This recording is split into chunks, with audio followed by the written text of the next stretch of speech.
Hey everyone, welcome back to another Godzilla Battleline video, and today I am taking a look at some buff and nerf suggestions for units within Godzilla Battleline as suggested by my Discord community. Now shout out to Jaden, one of my mods. They suggested this idea, and I've done something like this before. Longtime viewers of the channel know that I myself am a game developer. I'm in the game business. I have a degree in game development. I've worked on games like Fortnite, and I'm currently working in the industry. Although I'm not telling you what I'm working on now because I'm not going to dox myself. But I think I have some good grounds to stand on for looking at suggested buffs or nerfs regarding new characters, new features. So I'm just going to, go through the Discord.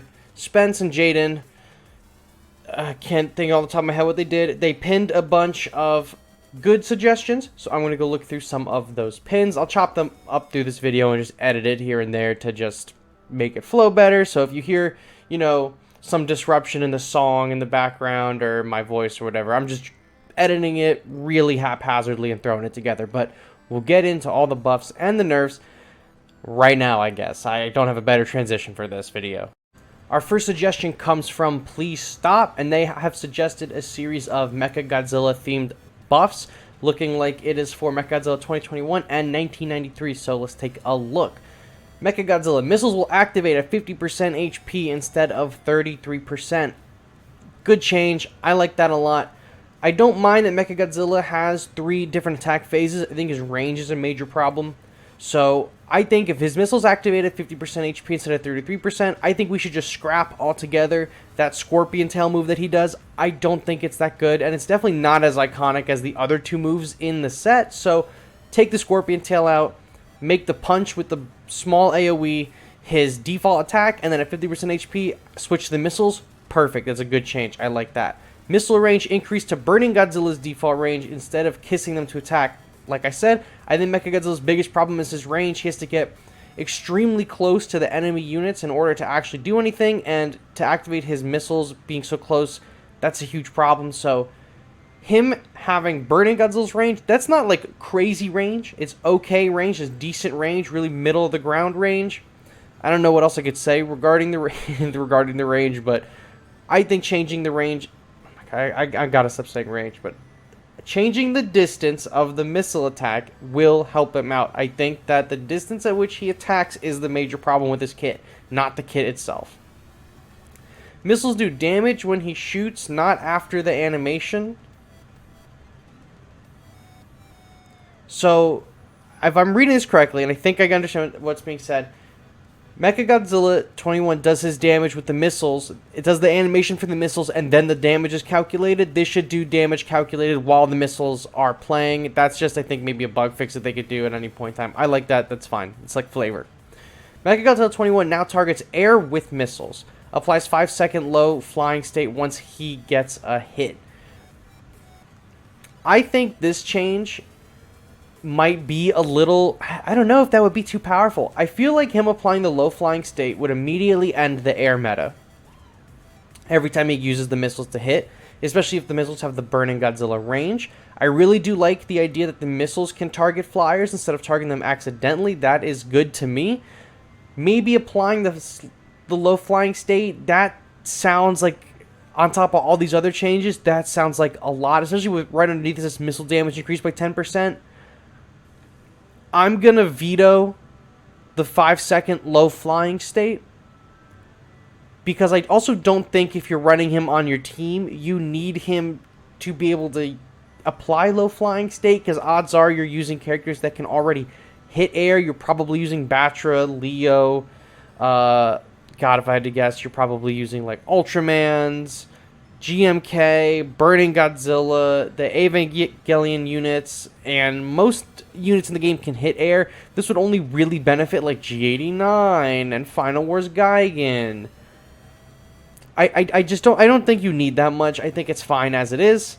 Everything on this list for Mechagodzilla 2021, I would throw into the game. I don't think I would give him low flying state as a unit on top of all of this. I think that would be a lot. Maybe if he, I don't know, maybe if he couldn't target air, but he could also apply low flying state if he accidentally hit them, I could deal with that, but I don't think all of it together is needed. But otherwise, very, very good changes to Mechagodzilla 21. Let's pop over to Mechagodzilla 1993.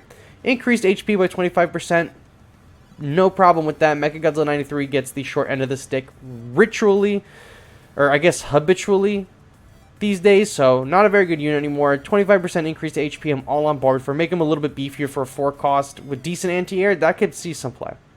Diamond Coating now absorbs beam attacks. Once taking 5 beam hits, he will use a plasma grenade, which does pierce, and buffing his attack by 55% does smaller knockback than lead ability. I personally don't think that this is needed. I think this is a little extra. However, I will say that if he ever gets to evolve into Super Mechagodzilla, or we could play Garuda on the field with Mechagodzilla 93 and then they can become Super Mechagodzilla, I could see something similar to this being implemented. But in terms of just the base unit, I don't think this is needed. I also really don't think that this is too necessary. I mean, Toho will have to go in and calculate what is and isn't a beam attack, and then, like, you know, he's going to get rinsed by melee units, and if that's the case. I mean, he wouldn't be meta, but he's going to use the beam attacks against him, and then it's going to charge him up. I like the idea of a unit getting charged up by taking damage, but I think this is a little too specific. Maybe if he just takes, like, 5 hits and survives, he gets a health boost, he takes 5 hits, and he can do, like, a discharge, and he just pushes things back after 5 hits. That could be great. That with the increased HP would totally make him a different unit than he is now. He would almost be a tank at that point. But then again, you could probably get this to activate with units that don't need to be super close to him, like Ultima or Super X or Ultraman or Manila, and you could totally abuse him. I don't think the diamond coating thing needs to necessarily be added, but I think the increase to HP by 25% is solid. I would even increase his damage by 10% or maybe even 15% as well, just to at least make him a little bit more playable in certain deck archetypes. Not like meta, but just like usable after like the first week of you playing the game, right? That's what he needs. He just needs to be usable.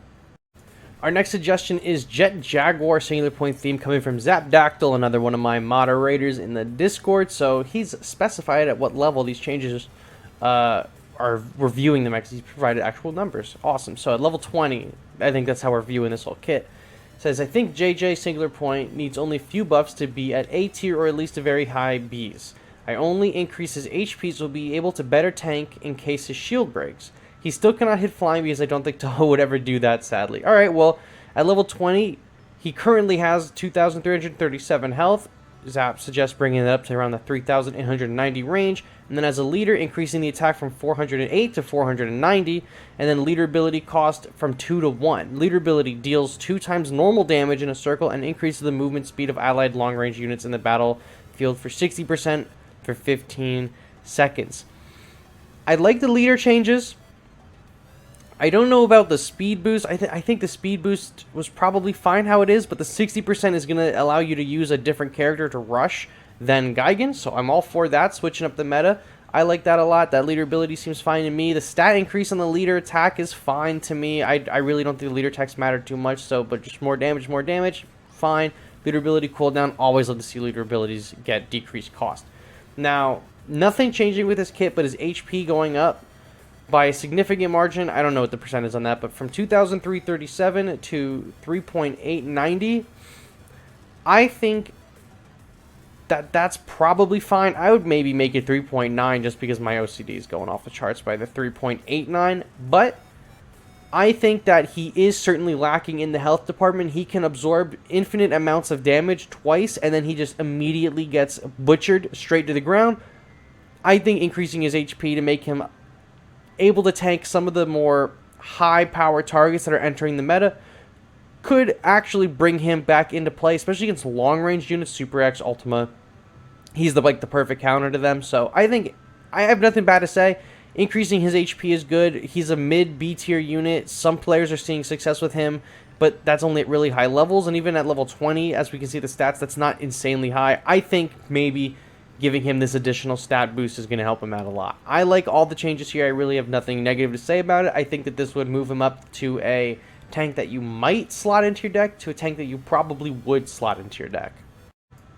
This next suggestion comes from Spence, another one of my mods and frequent fighter of myself on stream. So if you're in any of my streams, he usually whoops my ass. And now it seems like I'm showcasing all my mods, but there's some good suggestions there. These were marked down for a reason. So, this is the Jaginator, which I guess is Jet Jaguar's giant form. It says, give Jet Jaguar giant form a stun. Instead of walking, he will sprint, having Gigan 72 speed, allowing him to catch up with his knockback. Jawline increased by 35%, damage increased by 175%, goes from 532 at 20 to 931, and the 175%, obviously, you play Battleline, you know it's a, God, what is that? It's like a 17%, right? 1.7, or it's a 1.7% or something, 75%. It's a 75% increase, I'm pretty sure. I don't really remember, but right, it's 75%. His damage being increased from 532 at 20 to 931 is ridiculous. That is a ton of... Listen, I'm all for giving Jet Jaguar more damage. That is a lot of damage. Especially if he's stunning and he's sprinting like a maniac after the other characters. I honestly just think that the sprinting... Not even sprinting, because we see how well that worked out for Ava Unit 1. Giving Jet Jaguar a stun on the Karate Chop. Cool. Making him faster... his walking speed faster. Doesn't need to sprint. Make his walking speed faster. Stun, pushback, walk up, stun, pushback. Basically make him a stun locker. And he's just pushing characters back. That would be fine. Maybe give him a little bit of extra health to mitigate it, right? But I don't think you need his damage to be increased a ton. I think he probably would work out better if he was just stunning and pushing a unit all the way back, instead of being like a stun locker and a damage dealer. You just want him kind of like... For balance reasons, I think if he just would stun and push enemies away, that would be fine. So I am a big fan of gains of stun and a big fan of increasing his speed. I don't think you need his damage increased, at least not that high. And jawline increase is always good. You can never go wrong with increasing the jawline of a unit by any percentage. I honestly would crank it up to maybe even 90%. I feel like that's probably the most well-balanced range for a character's jaw, as we see with some of the Gigans, they got big jaws. The Godzillas, they got big old jaws right there. Shin Godzilla is a little lacking in that department, but all the other Godzillas have pretty big jawlines. So Jet Jaguar with the ultimate Chad jawline at like a 90% increase, I think that would actually see a ton of play. So I totally didn't even realize Spence included a passage for Zetton under here, so we're going to look over that. I'm adding this at the end of the video. Like, this is in post. I'm adding this at whatever I put Spence's Jet Jaguar stuff. Zetton bumped up to cost 9. Size and HP increased by 50% to make Zetton way beefier, but a way bigger target. Due to his new size, he cannot be pushed by Earth, only nudged to the side. All of the explosions now will one-shot any enemies underneath it. Only size increased per bar. So the size of the explosion will increase per bar. Leads will only take 33% from the explosion damage if they're hit by it. Fine. If his bar reaches its max before he dies, he will shoot it at the highest HP unit on the map instead of dropping it below him. This won't do an AoE. He will now only drop the bomb normally if killed. Damage increased by 25%. I like the size and the HP increase. That those things go hand in hand with one another. If he's a bigger target, he's gonna have a bigger HP pool, just like Earth. Damage increased by 25%, much needed. Zetton has a great attack speed at like 1.1 seconds, or maybe it's 1.2. But he does no damage. So having more damage is always good. Having the explosions one-shot an enemy and do 33% to the lead, I think is... I don't want to say it's fine. I feel like that might be overkill. I like the explosions, the way the explosions are set up now. Maybe increase it so, like, he already 90%'s the enemies, right? If he's at a full bar. So maybe make it like at his third bar, he 90%'s, right? And then at a full bar at 100%, that is a one-shot. But if he dies with the first bar or the second bar, that shouldn't one-shot, right? So all the explosions now one-shot, I think, could lead to some really toxic behavior. We will just put him right in front of the leader, so he mandatory has to take aggro and then just wipes an entire push. That, I think, is just going to lead to be really toxic, and I don't think that's a good change.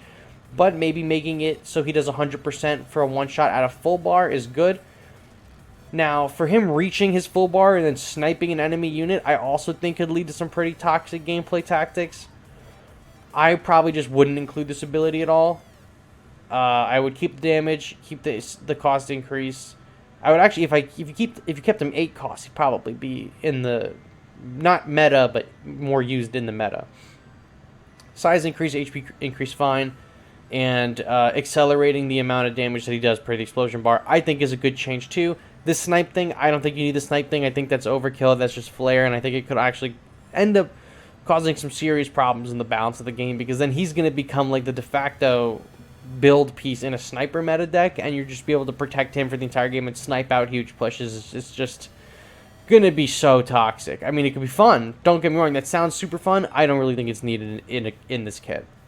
This next one, I think it'll be the final one of this video, because there's a lot of these that I could go through, and this video is already kind of long. So if you want more of these, you just got to let me know in the comments or on the Discord if you enjoyed this, because there's a ton of really great suggestions, and I don't mind looking over them and giving you guys feedback, doing a video on it.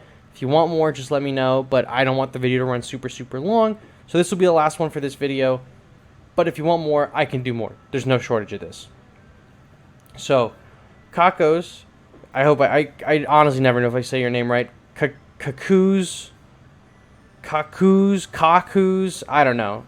Salto, I don't know how to say your name, bro. Kakos, I don't know. Kakos has suggested another Zetton change. We just looked at a Zetton change with Spence. This is another Zetton change as well. And I thought having two Zetton changes could be interesting content. So, Zetton level 20. Attack turns into a G21 type of attack, which gets more powerful over time, which is what I originally thought Zetton did when we first saw him in the showcase. And then resets when stunned or after killed, just like G21. 0 hits, 87. It's going to do 87 damage a hit. After 4 hits, it's going to do 261 damage. After 8 hits, it's going to do 522 damage. After 12 hits, it's going to do 696 damage. After 16 hits, it's going to do 1044 damage. And after 20 hits, it's going to do 1300 damage. This will be notably weaker than G21's, but taking into consideration its flying and its death effect and HP, he thinks it's okay. I agree. Maybe not with these numbers exactly. I feel like there's a good middle ground for the numbers. I think these numbers are probably fine, and I like the idea of Zetton's attack scaling when it's firing. I thought that's how it originally worked, and the attack even changes color. So I think when you go from like, I like the idea it's like a few hits in. G21 is like 3 seconds. After 3 seconds, it increases. But like Zetton with a 1.1 attack speed or 1.2, whatever it is, it's like bam, bam, bam, bam, increase, bam, bam, bam, increase. I like that. It's good tempo. 4s are good tempo, of course. I think you can dish out a lot of damage with him. None of the other stats are getting changed for this. Just the damage and how it's scaled. I think that's a fine change. I actually like that one a lot. And then at the bottom, he's got a suggestion for kids as well. It says kids complete rework to be like the mirror from Clash Royale. I don't know what that is. Allows you to spawn another one of your previously spawned units at 1 cost or higher. Level of the units will be 1 level higher than kids' own level, will not be in the starting hand. So, kids cannot start in your hand. It says will never be in your starting hand. I don't know if that's referring to the monster or kids, but I'm just going to go with kids. Kids cannot be in your hand, okay? Or cannot start in your hand. And then it will summon one of your other monsters that have been previously spawned. I like this idea. I don't play Clash Royale. I don't know what the mirror is. I think this sounds like a pretty good change. This could be totally... This would become meta overnight. Because imagine you have your 4th angel level 30 and your kids at level 31. You've summoned your 4th angel, you play kids, and it summons another 4th angel at level 31. 1 level difference usually doesn't matter in terms of stats. It only really matters for 4 stars in between levels 1 and 10, where like 1 extra level makes like a ton of difference. But pretty much after 10, it drops off pretty drastically. It's like 10 or 15 starts dropping off. So being able to like duplicate a unit on the field, that could be wild. That would be meta. And I think it's probably one of the best changes in this video, because it's going to take a unit, I was going to say kid, a unit that sees virtually 0 play outside of whales to a unit that everyone could use extremely effectively. I think that maybe this could be tweaked a little bit. I would have to circle back to this after looking at some Clash Royale footage. But just on the way this sounds, I like the idea of being able to spawn multiple units. It's going to give your opponent a lot to deal with. I might bring kids back to 6 costs if this is the case. Kids is at 5 right now, and if you could do like G89 or here's another one, Earth for 9 on the left side of the field, then you use Kids and you duplicate Earth on the other side of the field, that could be a big problem, right? It'll take a lot of energy to pull off, but getting Earth for 5 would be ridiculous. I think moving Kids back to 6 is probably fine. Dare I say 7? I think move Kids up to 6, but then keep this ability is probably going to be a good spot for the unit. So, that's all I got for you guys today with this buff and nerf video. I guess these are all really buffs, but let me know if you guys like this. Just like yesterday's video, I can do more of these. I have more deck, tutorial, like build tutorial videos. I have plenty of people in the Discord that have submitted other changes to units. I can go over them as well. If you guys want to see this kind of content, you just got to let me know and I can get it out to you, especially when there's a lull in between, major news and events in Battleline. I know the middle of the month can get a little shaky sometimes, which in terms of especially Battleline news, but we have 2 events now per month, it seems, and tons of characters coming this month, so I don't think we're going to have a shortage of that anytime soon. But if you want more of this kind of additional content, just let me know, and I will oblige. I'll get that done for you, no worries. And if you would even like to submit your own buff or nerf suggestions, join the Discord. I'm pretty sure, linked in my description. It's linked on my channel. Basically, anywhere that you can find me is a link to my Discord. So join the Discord, give your suggestions, let me know if you want to see more of this kind of content. Thank you all so much for watching, and I will catch you all on the next one. Bye-bye.